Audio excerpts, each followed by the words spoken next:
Saya baru muncul lagi. Dia masih ada seminggu sekali.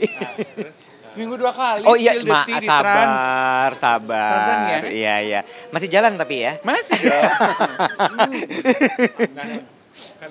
Kemarin sempat viral tuh Kak tentang konten Kakak berdua, Ya.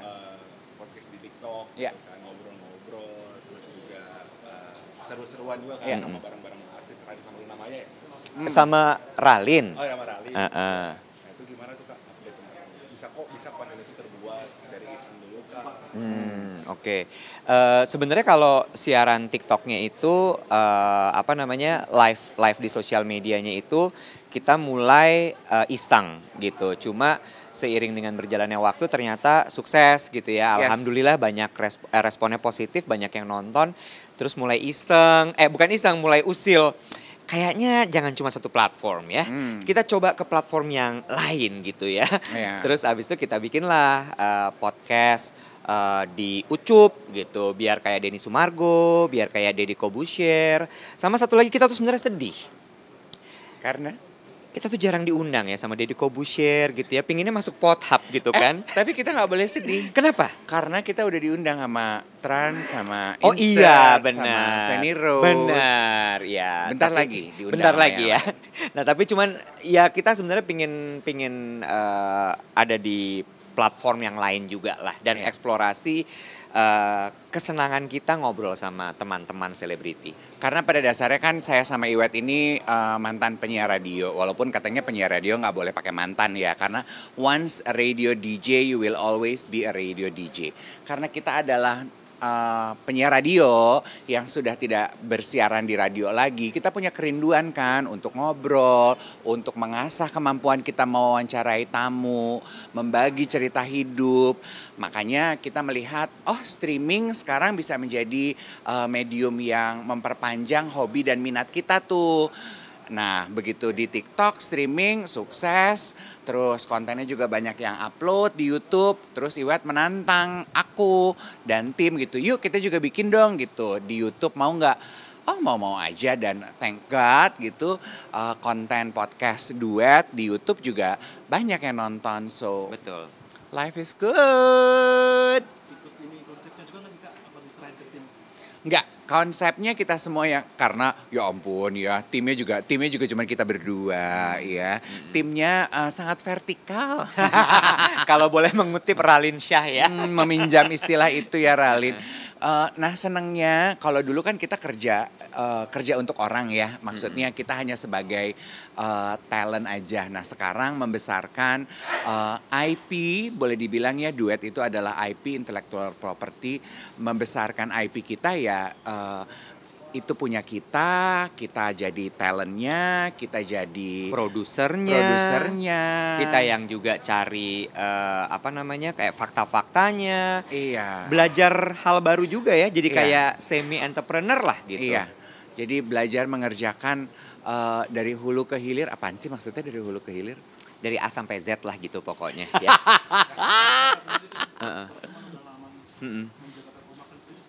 Oke. Menjaga kekompakan harus jujur terhadap kebutuhan masing-masing. Dalam arti kalau lagi butuh menyendiri jangan dipaksakan untuk selalu ketemu.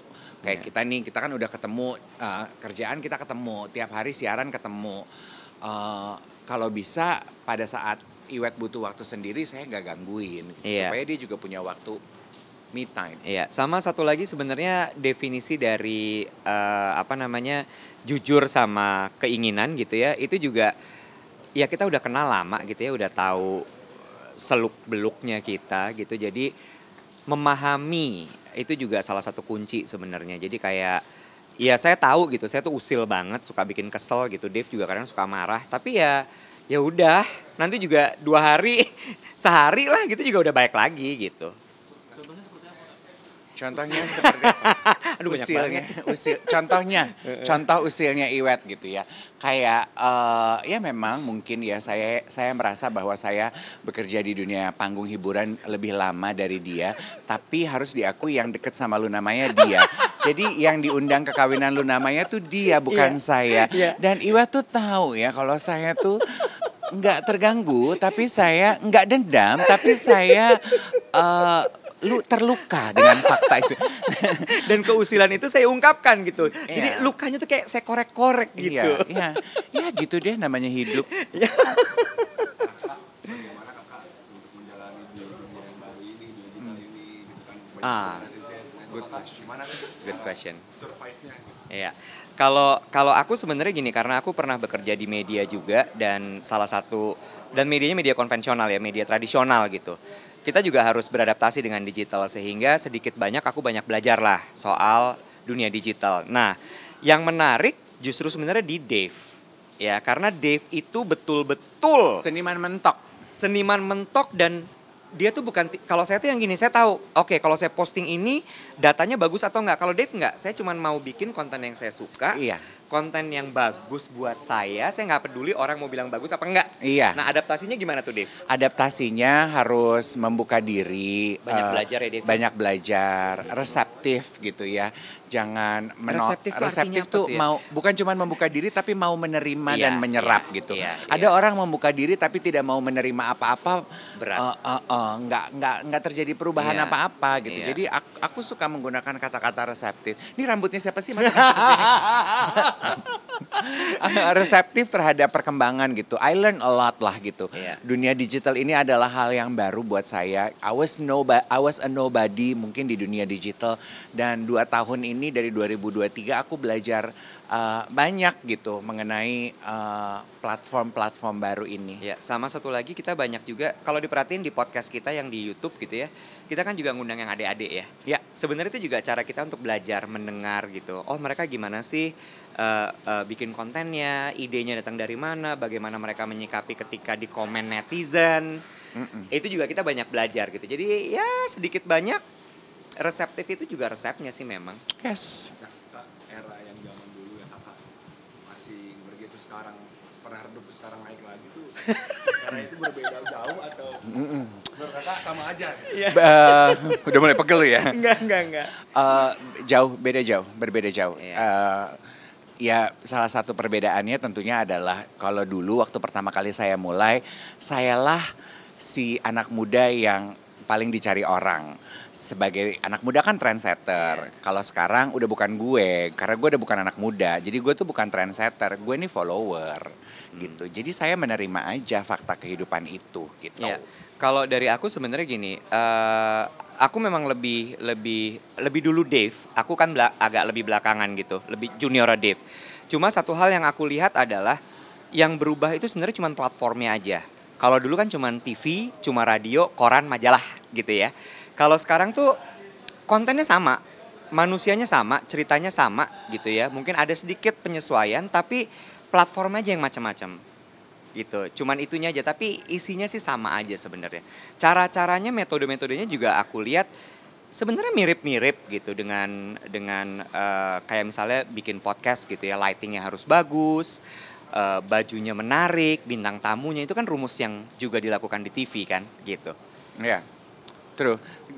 Saya justru menggunakan pengalaman saya selama ini bekerja sebagai presenter di televisi di pekerjaan aku sebagai podcaster saat ini gitu, membesarkan IP aku, karena dulu tugas sebagai presenter aku banyak melihat kan, oh produser tuh kerjanya gini, oh ternyata begini toh cara cari duitnya iya, gitu. Itu bisa sekarang aku manfaatkan untuk membesarkan IP kita gitu.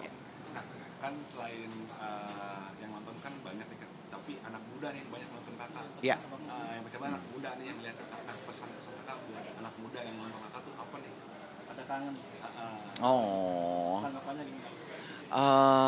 Terima kasih untuk rasa rindunya. Kita juga sebenarnya kangen gitu ya, maksudnya kangen untuk selalu berkarya, kangen untuk membagi cerita, tapi tidak ada yang kebetulan di dalam hidup. Justru mungkin rasa rindu teman-teman yang sempat tidak terbalaskan dengan ketidakhadiran kita di televisi, itulah yang akhirnya bisa menjadi sebuah bensin buat kebersamaan kita di platform baru kita, di sosial media, di streaming, di podcast kita. Ya. Gitu gak sih? Kalau dari aku sebenarnya gini sih, syukur alhamdulillah kalau ternyata banyak yang nonton anak-anak muda gitu ya, adik-adik. Cuman mau pesen gini aja, kalau kita aja yang udah tua ini masih mau beradaptasi, dan mau masih berusaha, mbok ya yang adik-adik yang tenaganya masih lebih banyak, semangatnya masih lebih besar, jangan mager. Itu aja sih, karena berkarya itu harus dimulai dari semenjak masih muda. Jangan menjadi generasi yang mager, tapi jadilah generasi yang pager. Pasti bergerak. Bener. Ya, thank you. Makasih.